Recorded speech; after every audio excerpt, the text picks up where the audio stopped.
Now it's my pleasure to say a few words about our afternoon's moderator, Peg Boyers.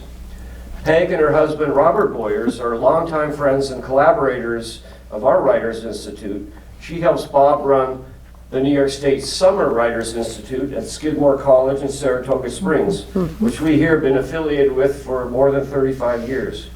Peg is a poet who has published 4 collections of poetry and many essays in literary journals and magazines. She's a lecturer in the English department at Skidmore College and an adjunct professor at Columbia University. She also serves as executive editor of the quarterly journal Salmagundi. Please welcome Peg Boyers. Yay. Thank you. Can you hear me? Yes, I have a very soft voice. Can you hear me? Okay, good. I wish I could just have a mic attached to me all the times. So thank you all for being here. I just want to say a few words about Carol and then we'll open it up. I have some questions also, but I think this is mainly designed for you all to have interaction with her. At an interview a few years ago, Carolyn Forché defined poetry as a form of attention. To those of us who have been reading Carolyn's work for many years, and to those who have only recently become acquainted with her poetry, that definition seems exactly right and wonderfully suggestive. In her work, Carolyn has been attentive to a great many things, among them events and experiences rarely attended to by other poets. Carolyn's attention, in fact, is often directed not only to big things, world historical events, revolutions, betrayals, but at tiny moments of experience, tremors of feeling, currents of anxiety. And she has found the precise, often bold, formal expressions for these attentive explorations, big and small, to transfer onto the page. Eventually, she has written, we are all asked who we are. And it is her attention to that urgent question that summons that is so especially central to all of her work. I want to tell you how, for readers of my generation, Carolyn's early books were a revelation and an enlargement of what we thought poetry in our time could be and do. And she has continued to inspire us with each book and project for more years than I care to count. But I must not go on and instead say simply that in books like The Country Between Us and The Angel of History, Blue Hour, and now most recently in The Lateness of the World, Carolyn has assured us again and again that poetry can matter and take us away, all the way, down to the deepest places. My pleasure this afternoon is to introduce Carolyn Forché.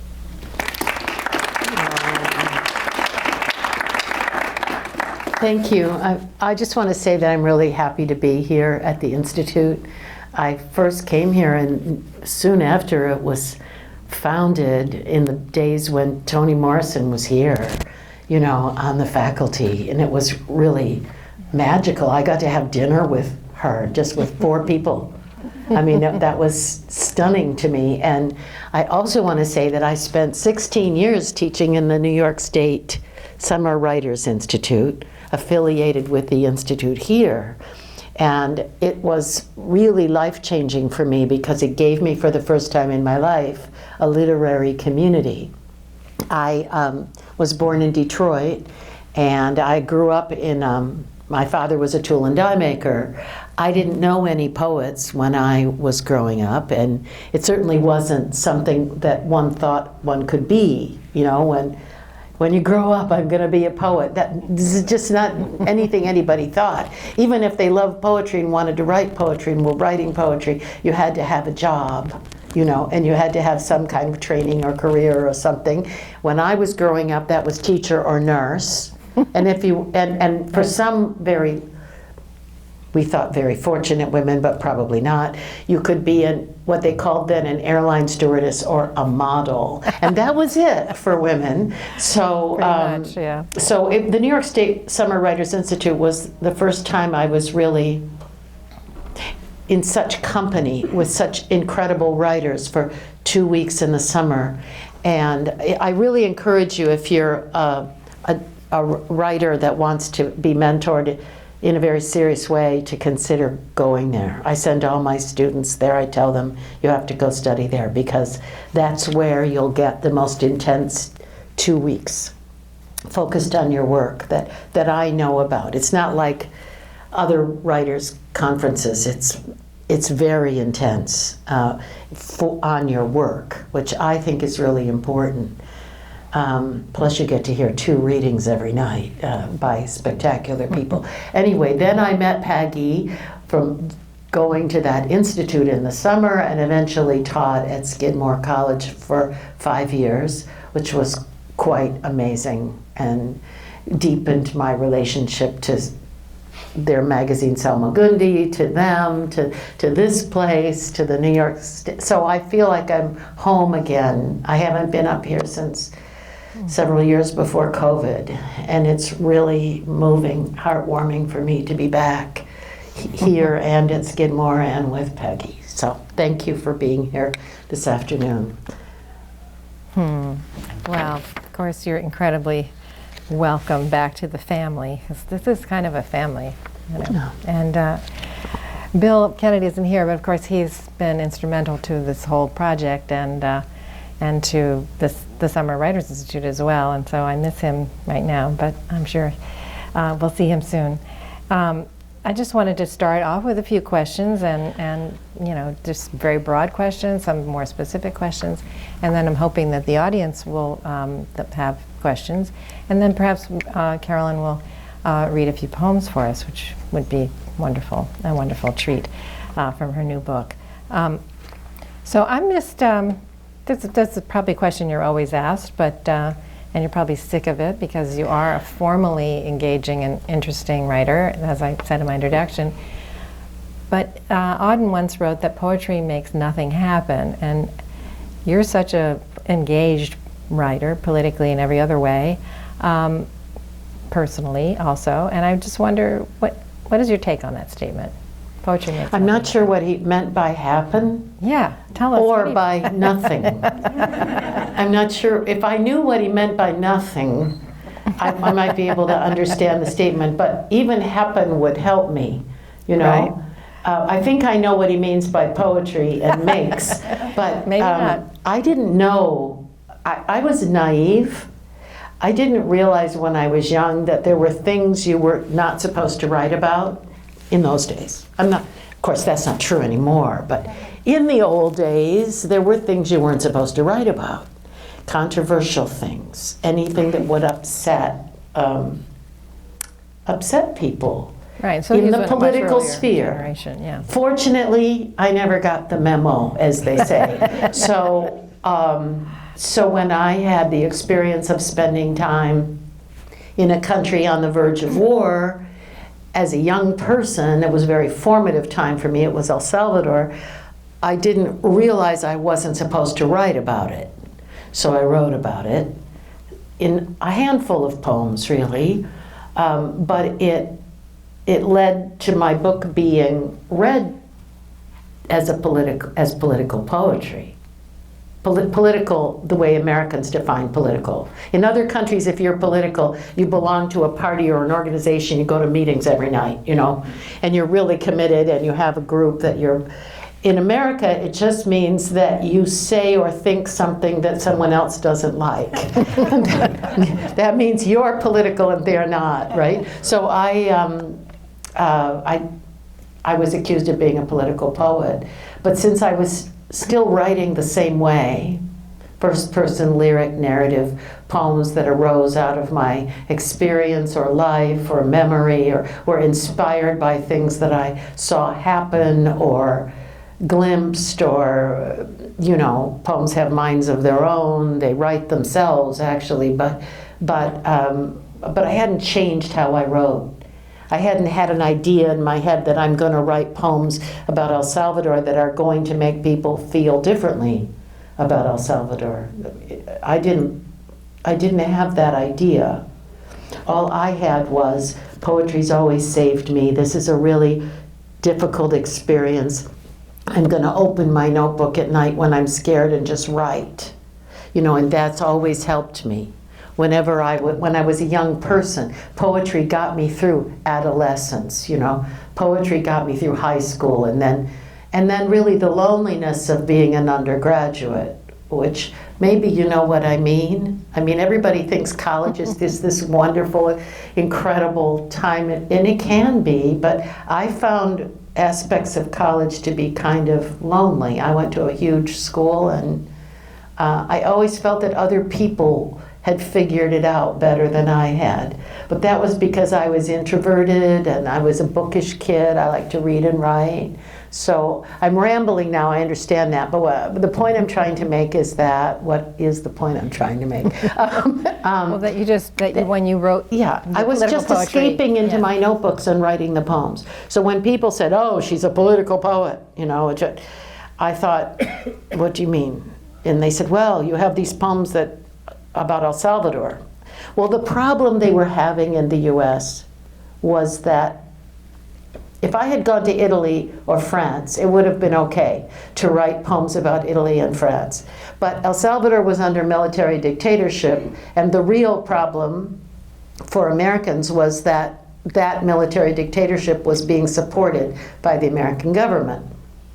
So if you're writing poems that make that military dictatorship look unsavory, not very good, you must be attacking the US government. You know, well, if I thought about it, yeah, I was. I wanted my government to change its policy. But when I sat down to write, all I was doing was describing what I saw, what I heard. And I tried very hard. I didn't make rhetorical statements very much in the poems. I didn't want to tell people what to think. I just wanted to say, here, this is what I saw. So you were witnessing. Yeah, I was just witnessing. writing. These are the images. These are the things that I. So that led to thinking about witness, because in the beginning it was just, what is a political poet anyway, and what is the poet's relation to the state, and what is the poet's responsibility, if any, to her society, culture, country. So I was thinking about these things because I was an accidental political poet. And so then you started reading other political Yeah. So I thought, well, what did the other poets do? Right. Okay, wait a minute. I know that Wilfred Owen and Sigrid Sassoon and others had written, you know, out of the First World War. They had written very explicitly about warfare in the trenches. So what's the difference between writing about the First World War and writing about El Salvador? You know, just a question. And I went to the library and I started reading poets of the 20th century from all over the world who had gone through the Holocaust, or had gone through the Russian Revolution, or had gone through the wars of liberation struggles in Africa and Latin America. And it ended up at Tiananmen Square, because that was the last, I was reading about the poets who were at Tiananmen Square and had survived it.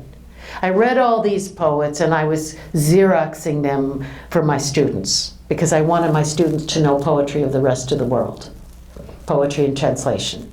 Because you don't get poetry, at least in those days you didn't get poetry in translation taught in English departments, because English departments were devoted to poetry in the Anglophone tradition.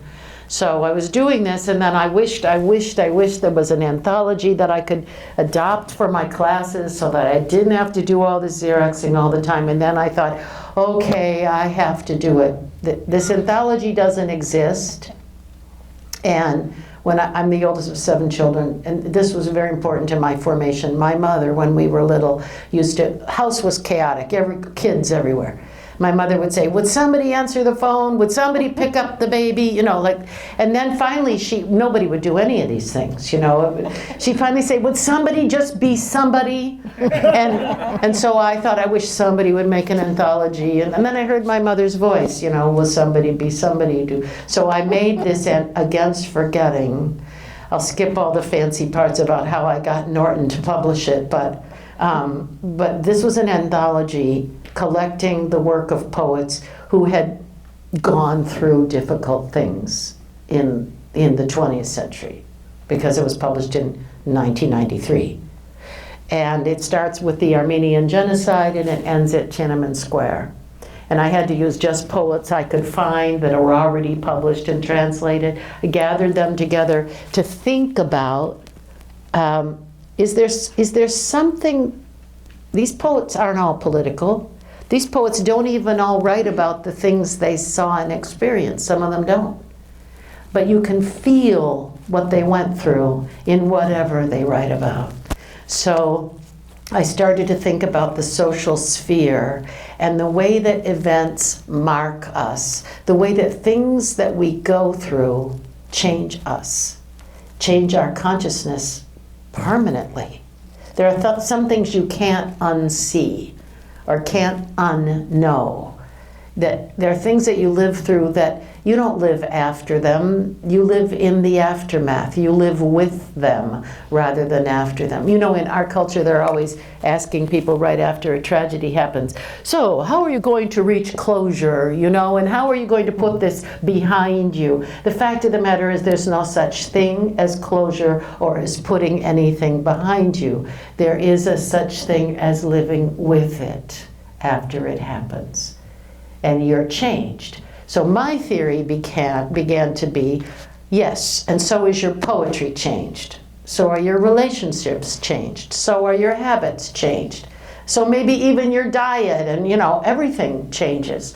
So I began to wonder, could we read those changes in the poetry in Paul Celan after the Holocaust, or in Akhmatova after the gulags, and you know, can you really feel this? And so I just put it together and thought about it and thought about it and realized there's a realm between the personal, which is the household, intimacy, and the state, which I defined the institutions of the state, you know. And that's the social sphere where we have newspapers and poetry readings and debates and discussions, and now we have social media, and you know, this is where we live with each other, and this is where writing happens, and so that's where Poetry of Witness came from. Unfortunately, the idea escaped its cage, you know. I just made it up.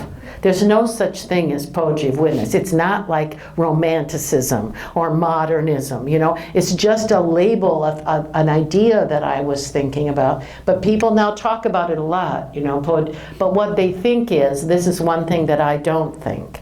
They think it's an identity, poet of witness.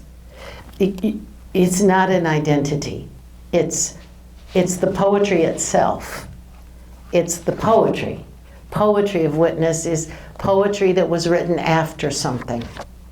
So I don't try to tell people, well, you should go, you know, to this country or that country and become a poet of witness and write about it. We're not reporters, poets. I'm a terrible reporter. I tried it. But it's a question of your consciousness being changed by something. And then whenever you take pen to paper, no matter what you write about a cardinal in winter, you know, in the tree, it's suffused with whatever your consciousness brings to it, including anything you've gone through. So for me, it's not a prescription for how to write.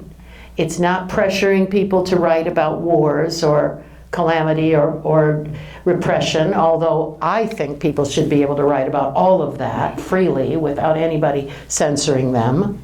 And so if you live with racism all the time and you're aware, your consciousness is suffused with awareness, you have achieved clarity about it, and it's something of deep concern to you, your poetry will reflect that in some way. You can't keep it out. It's there. It'll come out. You don't have to worry about it not being there. Anything that's deep within you will come to the page when you're writing, automatically. So if you want to be a poet who writes about a particular subject, the best thing you can do is become utterly obsessed and knowledgeable and suffused with awareness of that subject. And then when you take a pen to paper, just hope for the best, you know? But don't try to write about that subject, because if you try to write about it, the poem will usually fall flat. You know, it won't really get wings. It won't lift off. It won't surprise you. It won't be magical. So the best thing to do is then forget everything and start writing and see what happens. I know it sounds like magical thinking, and it is, but sorry, this is a long, long answer. Well, I'm teaching, a little disclosing something. I'm teaching Microphone, now. darling. Sorry, I'm teaching now. Thank you, darling. I'm teaching a course called The Poetry of Witness, and I'm using Carolyn's wonderful anthology. And I found that, of course, you know, the world being what it is, it needs to be supplemented. And so we're talking about Ukraine right now. Yeah. And I've asked the poets this week to read the Ukrainian poet Ilya Kaminsky and some other Ukrainians. And I wanted Carolyn, I know she has a very close relationship to Ilya. She met him at the New York State Summer Writers Institute in a class of hers and nurtured him. And he's been very inspired by her, of course, but mutually, the inspiration goes both ways.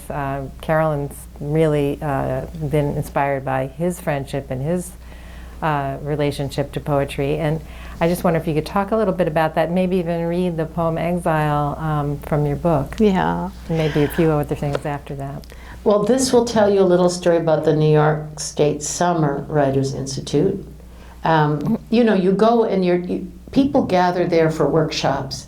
There's about 15 people or so, maybe 16, 18 sometimes, in a workshop, and you're gathered around this table, and you come from all walks of life, and really all ages. The oldest person I taught in the workshop was 103. 103. Her name was Patricia, and she was in a wheelchair, not because she couldn't walk, but because she had trouble breathing well enough to walk long distances. Anyway, she came to my office on the last day, and she said, because I was going to have conferences with everybody, and she signed up last. So I was right ready to discuss her poems. And I knew that she was 94 years old. And she came into the office, wheeled herself in, and I said, okay, so now I have your poems here. And she said, I don't want to talk about my poems. And I'm not 94 years old. And I said, you don't? You're not? And she said, no. She said, I'm 103. But I didn't think they would accept me to the workshop if they knew that, so I lied and told them I was 94. You know, she thought 94 was okay, right? So, okay, fine. So she was the oldest, and she said, and I don't want to talk about my poems. I want to give you advice, young lady, you know. So she just talked to me, gave me her advice about life for about half an hour. Anyway, one of the youngest, I did have younger undergraduates in there too, so their age range is about, 19 to 103. And they come from all walks of life. Some of them are, retired and getting back to their writing, and some of them are just out of MFA and wanting more input, Some of them are long out of MFA and just really want to get back to their work and haven't had any feedback on their work in a long time. So everybody introduces themselves. I'm Ellen, I'm from Pittsburgh, I was a school teacher for 16, like that. So Ilya is in this class. He's in this class, he's 19. There's this young, very tall kid at the end of the table. And he's deaf and he's got big hearing aids, and he gave me this little box and he said, could you just hold this by your mouth when you speak so that it'll pick up the vibrations and put them into my hearing aids? I said, okay. He had a Russian accent, very thick accent, and he sat at the end of the table. He was last, and instead of just sitting there introducing himself, he stood up very formally, and he said, my name is Ilya Kaminsky, I am from Odessa, former Soviet Union, I write poetry for God. Everybody looks like, okay, it's cool. And I said, okay, yes, well, fine, now we're gonna pass out our poems, and I never had anybody introduce themselves that way. And he was wonderful. He had an odd way of participating in workshop. I don't know if you've ever been in creative writing workshops, but people try to be nice, They say, well, I really like this poem, especially like the first line, and maybe you should work on the title a little bit because it doesn't have anything to do with the poem, things like that. Ilya would look at the poem and he would say, I don't know what you're doing here. This is not a poem, you know. You must read so and so and so and so, because this is, the first 3 lines okay, but then it just goes all over the place. And and they loved it. Everybody loved him. He was sending off this really harsh criticism, and the students were all going, oh, thank you, you know. And I thought, well, I didn't know you could be honest in a workshop. But so he was doing that, but I also saw that in his own work. He was so talented. I was just shocked that someone at his age would be writing like that. So we got to know each other and spent a lot of time for 7 years. So that was how it started in that workshop. And he had fled Ukraine as a young man. I think he was about 14 or 15. And his family wound up late at night landing in Rochester, New York. And he said there was nobody on the street at all. It was winter, and the streets were completely empty. And he worried because he thought there had been a war or something, because the city was empty. He thought nobody on the street means nobody's there at all. It didn't, because in Europe, you know, the streets are always filled with people. And then he didn't have much English, so he got a hold of Wallace Stevens's poem, 13 Ways of Looking at a Blackbird, and he got a dictionary, and he told me this. I believe him now, I didn't at first. He said, I started teaching myself English by using Wallace Stevens's 13 Ways of Looking at a Blackbird. And I thought, well, you learned the word blackbird, right? So anyway, it was really a fantastic experience. And then in 2004, I took him back to Odessa, because I thought he should see that city again. It was a city that had become something in his imagination. And we went there, and the city had crumbled a lot since it was neglected. There was a lot of corruption, and it wasn't taken care of. It was also had shrunk in his imagination, because you know, when you're a kid, you see the world is a certain size, and when you go back as a grown-up, you're taller, but your bedroom looks a lot smaller, you know, but it's the same size. So we went there, and then Ilya was working on a book called Dancing in Odessa.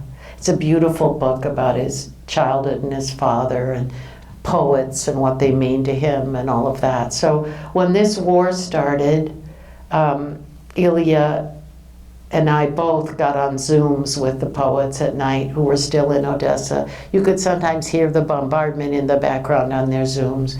And we just read poetry to each other, you know, at night, just to keep each other connected, keep them connected, that they knew that somebody in the world was, you know, listening to them, talking to them, seeing them. Because they were all just really scared. And Ilya and I have been putting together an anthology of contemporary Ukrainian poetry that's going to be published in April. It's called In the Hour of War, and it's most of it's written during this war. Some of it by poets who had to leave Ukraine, you know, on those jammed trains and all of that, and some by poets who are still there. But I'm just read one poem for you, which is the poem I wrote for Ilya after our trip to Ukraine. Because the first one in 2004, because that's where I really learned about his city. The city was ordered to be built by Catherine the Great. And so it was all built at one time. It sort of arose out of the ground. It looks like, because all the buildings are built in the same period, and Ukraine is built in a certain place, and behind it is the Russian steppe, you know, prairie, which, I'm just making an advertisement for Miss Gilbert, who's going to be here. It's prairie, and in the front of it is the Black Sea. So, sorry, I gotta find it. Here we go. So it's called Exile, and I wrote it after we got home. And I should say that Ilya's father died a year after they got to the United States. He just had a heart attack and died young. And so, Exile. The city of your childhood rises between steppe and sea, wheat and light. White with the dust of cockle shells, stargazers and bones of pipefish, city of limestone. soft enough to cut with a hatchet, where the sea unfurls, and acacias brought by Greeks on their ships turn white in summer. So yes, you remember, this is the city you lost. City of smugglers and violinists, chess players and monkeys, an opera house, a madhouse, a ghost church with wind for its choir, where two things were esteemed: literature and ships, poetry and the sea. If you return now, it will not be as a being visible to others, and when you walk past, it will not be as if a man had passed, but rather as if someone had remembered something long forgotten and wondered why. If you return, your father will be alive to prepare for you his mint cucumber soup, or give you the little sweet called bird's milk. And after hours of looking with him for his sandals lost near the sea, you visit again together the amusement park where your ancestors are buried, and then go home to the apartment house built by German prisoners of war, to whom your father gave bread, which you remember surprised you. You take the tram to a stop where it is no longer possible to get off, and he walks with you until he vanishes, still holding in his own your invisible hand. So the reason that there are two ghosts in that poem, and one is when Ilya, we walked over to the school he attended. He didn't tell anybody he was coming. And we walked in the front door, and of course, because he was such a brilliant poet and a good student, he'd been gone by that point, 10 years, but his teachers were still there. And they looked at him like, my God, Ilya? They were coming up and hugging him, and there was one who came up and was so happy to see him, and after she left, he said, she was a terrible math teacher, So anyway, he was a ghost in his school, and then I imagined that his father, if he were alive, that his father really wasn't alive anymore. So his father was invisible with him in the city, so I guess that was what. It just occurred to me that there are two ghosts in the poem when I was reading it to you. I think you're very comfortable in the presence of ghosts. Yeah, well, I don't like them. I won't go to Yaddo because it's haunted. Yaddo is a nice writer's residency in Saratoga Springs, and it's very, very prestigious to go to Yaddo, but Stanley Kunitz told me a story years ago about the ghost of Yaddo, and I won't apply there. No. I have a hard time even visiting friends when they're there.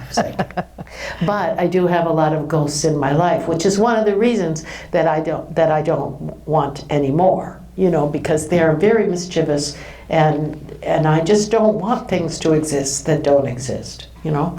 Well, sometimes they talk to you, though. That's Yes. a good thing. So I'm wondering if this would be a good time Questions? to open up to the audience. Yeah, anything is small, big, it doesn't matter. Yeah. So I know you're an excellent poet. So I'm questioning. I want one more. Oh, here, I should probably let you take Yeah, this. maybe you want that mic so that everybody can hear you. Yeah. That will be helpful. Thank you. Okay. Okay, so my question is, have you ever considered writing a novel that is actually a collection of poems stitched together? Because years ago I read this one novel that was actually told through a series of poems, which was unusual, and I'd never seen it in any other book before. I was wondering if you would ever. Are you talking about something by Vikram Seth or by? It was called Out of the Dust. Okay. It was a collection of poems and it took place during the Dust Bowl of the 30s. Oh yeah, that's interesting. There are lots of books now that are themed, book length. Lots of poets doing that now, where they take on a big subject and they write poems in and around and through that subject.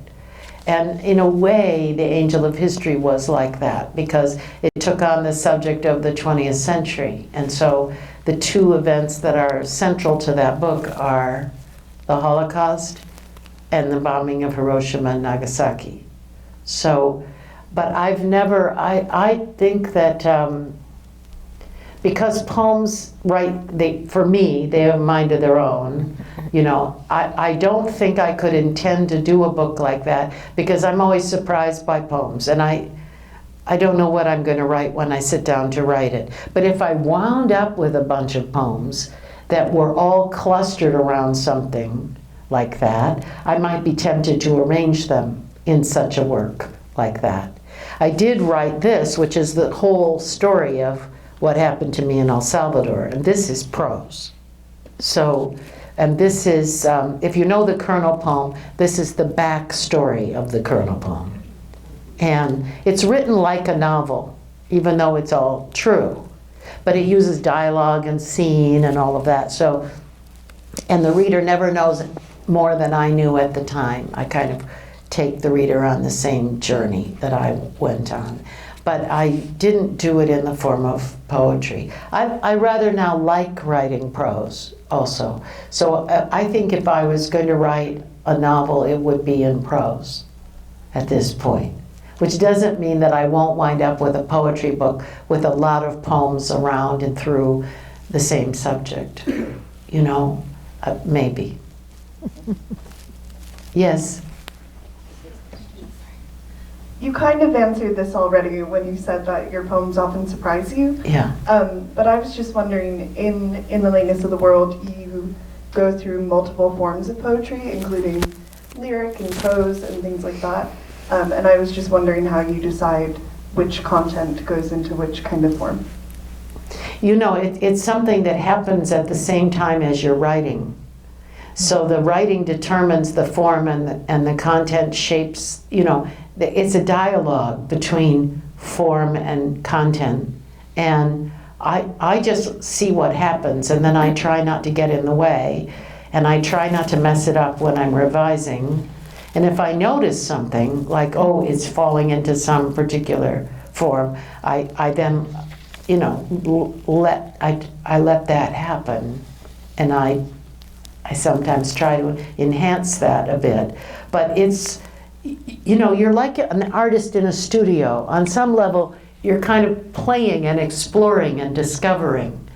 So one thing you can do, you can give yourself a prompt or an assignment or an exercise as a poet.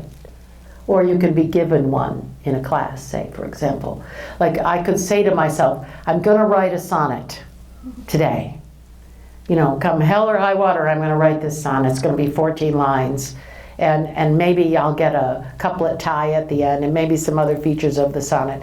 But that wouldn't necessarily be a poem I would keep unless it really took off and, you know, was worth keeping. But you can give yourself those tasks to do. And sometimes they work out really well. But I would say that that I try to keep my driven choice-making consciousness out of it.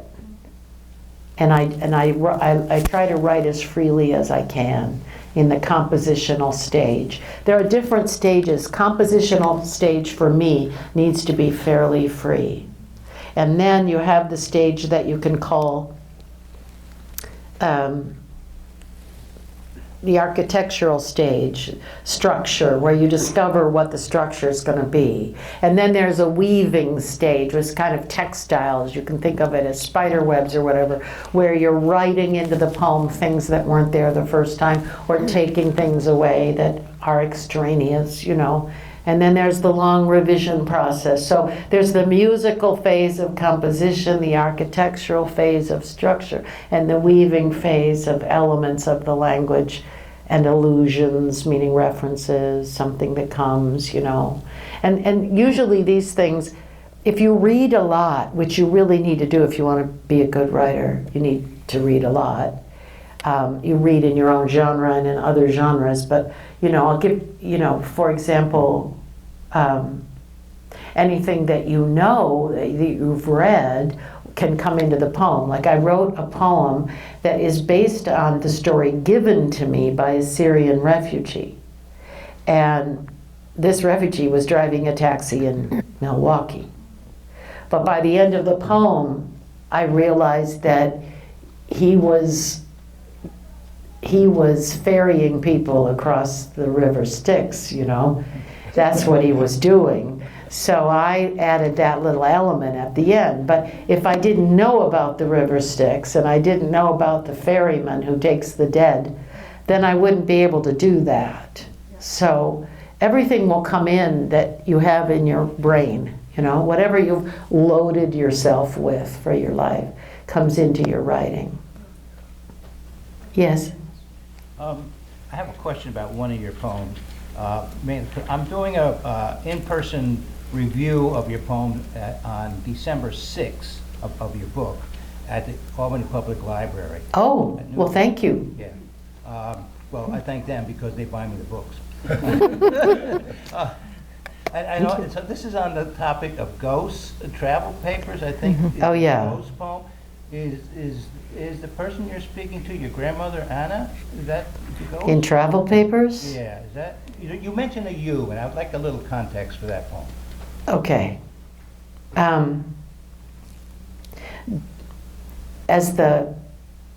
My family is from former Czechoslovakia. My best friend for many decades was a poet who was a librarian who worked at the New York Public Library and never thought his poems were finished or were good enough or whatever, so he never published his poems much in his lifetime, didn't have a book. After he died, I assembled a book and published it posthumously. Simcoe. It's Simcoe. So just to give a little background, when the Velvet Revolution happened and Czechoslovakia was free, Daniel and I decided we needed to go there because he wanted to get his jazz records and his books and things from the attic where they'd been for like 23 years. He fled right after the Soviet invasion of 1968 with his parents. So I wanted to go find my family who were living in Prague and in Brno. And so we went and we drove down through East Germany because Daniel had gone to university in Berlin for a while, and he wanted to go back to Berlin and see the wall coming down. And it was history, They were tearing the wall down with their bare hands, at that moment. So we drove through East Germany, which was a very quiet place that was itself emerging from communism. And we went to Berlin, where, the world was changing. And so there are references in that poem to Salzburg. Daniel was translating Georg Trakl, an Austrian poet, very interesting poet. He was a pharmacist, what they called a chemist in those days. He was a pharmacist, and he was placed in charge of 90 wounded men, in the First World War, and he didn't have any way to help them. And it was agony. They were suffering terribly. And he wasn't a doctor, he was a pharmacist. But pharmacists used to do a whole lot more for people than they're really allowed to do now. But he didn't have the supplies. So, because by the time I wrote travel papers about that journey we took, Daniel was dead. He had always wanted to go to Salzburg, where Trakl had been. He didn't get a chance to go there. And I sort of asked him after he died, so where are you now? Did you float toward Salzburg, or, where are you? As we do when people we love die, you want to know if they're still aware of you, or if you can talk to them, or, we all have that little element, or we see a sign that makes us feel that our loved one is sending us that sign, So that poem, I would say that the real presence in that poem is Daniel, and that was the journey we made when the world changed, when the Soviet Union collapsed. I have a question for a student. I have a question. Which was the poem that, like, either you spent the longest time writing or went through the most, like, changes over, like, the process of writing it, and was it one that you would have expected it to be? The poem that, I call it the poem that taught me what I was doing, you know, my teacher poem. It was Burning the Tomato Worms, that was the title, and it's from Gathering the Tribes. So the story is, I was working in the Library of Congress, you know, researching. And I would go up in the stacks, because they were open then, we could get up there if we worked there. And I would get poetry books, and I'd hide and read poetry when I was supposed to be working. And I met a woman there who was doing research. And in the cafeteria we started talking, and she was doing a PhD on Yeats, Irish scholar. And I thought, oh my God, you know, poetry. So I told her I was a poet. And she said, oh really? You know, it was interesting. And I said, you want to read my poetry? Because I was, you know, out of undergrad school, and I was in the world of people who go to cocktails after work, and I was working in a cube farm, as my students used to call it, a little cubicle, you know, and I was far away from the world of literature, and I was desperate. So I showed her my poems, and she read them, and she said to me, you know, you've learned a lot about writing poetry, but your poetry is boring. I was devastated. I said, what do you mean? And she said, you're not writing about anything that you care about very deeply. You're just describing things in the world with imagistically and all that. So I said, well, what should I do? And she said, you should think about something that you really care about and go write about that and see what happens. And so I went home, and what I cared about was my grandmother, who had been dead just a couple of years. The Czechoslovak grandmother, Anna. And so I thought, okay, Anna. So I wrote, like, you know, 3 days straight at night when I got home from work. I just wrote and wrote and wrote. This poem was like 80 sections. And it was all over the place. The Vietnam War was in it. I threw everything into that poem. And Anna was the star of the poem. But the poem was long. And I brought it to this woman. I said, okay, I've got the poem now. Here it is. And she read it, came back the next day and said, it's better, but it's a mess. She said, now you have to apply everything that you know about writing poetry, because this is all over the place. It needs work. So I started to work on it, and I worked on it over a period of about 3-4 years. I took it through over 100 revisions. I whittled that thing down to 13 sections, and that became the beginning of the Gathering the Tribes. It was the kind of star poem of that first book of mine. And so that's the poem. And I'm a big reviser. I really believe in revision. And there's a weird reason why. It's not just that revision is fun, you know. You can also ruin your poem by revising, you know, but you can take so much out that there's nothing left. But I'm an advocate of revision, because then you don't have to think up a new poem. You know, you have something that you're already working on, and you just make little changes to it, but that's working on the poem. So I like to revise. So, but that was the one, and it went from huge to small, distilled, compressed, essential poem. And the title comes from, it's something in the poem where Anna would work in this field of vegetables, and I would work beside her. And you know, tomato worms, they eat tomato plants, and they sort of look like part of the plant, and they're green, and they have little horns. They're kind of, I thought they were kind of ugly, and she had this weird way of getting rid of them. She would light a kitchen match under them and burn them away from the plant. They would squirm up and sort of dance around, and she just loved doing this. And so she passed the matches to me and told me I had to do it while she picked the tomatoes. And I didn't really want to burn the worms, you know.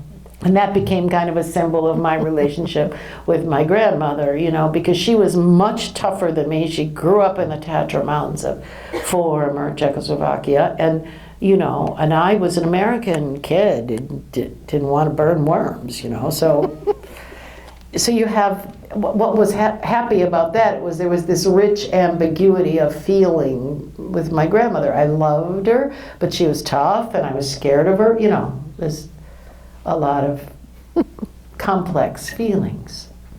People with whom you have complex relationships are perfect for your writing, you know. What you want is complexity of feeling. You want something that you can't just explain away. You want something that is multi-dimensional, and you know. So if you have complicated feelings towards something, just write about it. The complexity won't go away, but you'll be able to explore it on the page. So what else? Maybe one more question? Okay, I'll come to Ellen. We only have one more? Oh, we're out of Yeah, we're out of time. time, yeah. Well, we Oh. can ask more questions here at the signing table. That's that, yeah. And also tonight. Okay. Yes, and tonight. Well, speaking of revising, how do you know when to stop? Oh, that's a very important question because, yeah, painters have this problem, and it's worse for painters because at least you can go back to your original poem if you're a poet. But if you screw up a painting, that's it for the painting. So they say that you can add too much paint to a painting, and then you've just ruined it. And that happens a lot. So what I would say is you don't ever really know for sure that it's finished. You can't know that. But what you do is you settle for, this is as best I could do. This is as far as I could take it. And I'm not going to touch it anymore because I'll probably screw it up, you know? So if you can't do anything more to it, and you put it aside for a while and nothing more comes to you to do with it, then probably you can let it go, you know? But there's no trick, and there's no rule, and there's no easy way of determining this. What I find that happens more often, which is even more frustrating, is when a poem comes and maybe you get 8, 10 lines, and you're really hoping it's a poem, right? Okay, I wrote this and this is all that came, so it's a poem, right? You know, like, no. The problem is some poems pause, and there's got to be more, you know, there's got to be more, and there is more eventually, but the poem pauses and takes its time giving you what the rest of the poem is. So what I find harder is trying to add to something that I've already started that doesn't come out all at once, you know. It pauses itself in the middle of composition, and then you don't know where to go with it. And I wrote a poem about my grandmother when I was younger than the burning the tomato worms thing. And it was like 16 lines or so, and it was about Anna. That was my poem about her. And I went to Bread Loaf Writers Conference, which is a beautiful place. And I was a waitress there. That's how I worked my way through Bread Loaf. I waited tables. And Diane Wakoski, who was a very famous poet at the time, offered to read my poems. And she saw that little poem about Anna, 16 lines, and she said, yeah, well, you know, this isn't really the poem about her yet. You're going to get a much bigger poem out of this subject. So you just have to wait because this isn't it. Oh, I was so upset. I thought, well, why not? Of course it's it. It's fine, right? She said, no, it's not fine. It's not enough. You obviously have much more to write. And I was frustrated by that because I didn't want to have to write more. I didn't know what to write that was more. And it wasn't until the Library of Congress episode that I finally got the poem. So some subjects are bigger than you think they are.